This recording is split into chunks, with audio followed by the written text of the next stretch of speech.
Let's travel to the 17th century, the age of Baroque.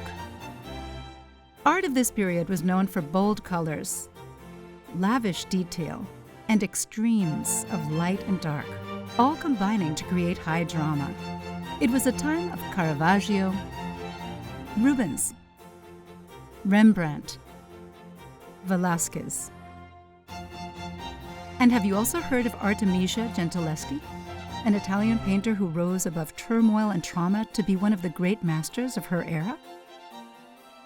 Apologies, we have to cut the story short here for YouTube. Fortunately, you can get the full and uncensored story of what happened to Artemisia Gentileschi on our Patreon page at the link in the description below.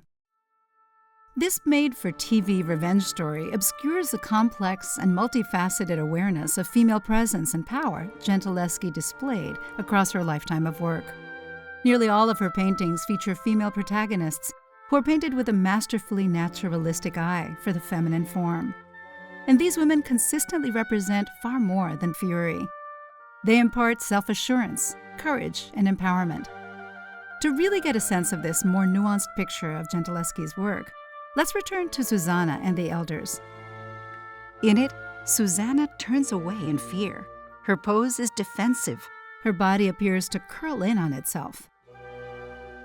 Compare this with a later version of the painting, which Gentileschi completed near the end of her life, in 1652. Now, Susanna is far less vulnerable and exposed.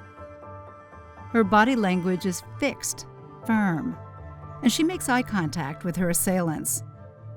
Her steady, powerful gaze meets theirs, forcing their attention away from her body as if to say, "See me, not as an object, but as a human being."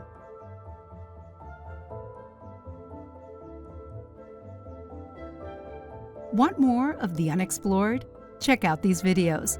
Please like and subscribe to our channel, and be sure to let us know in the comments what you thought of this video and what you'd like us to explore next.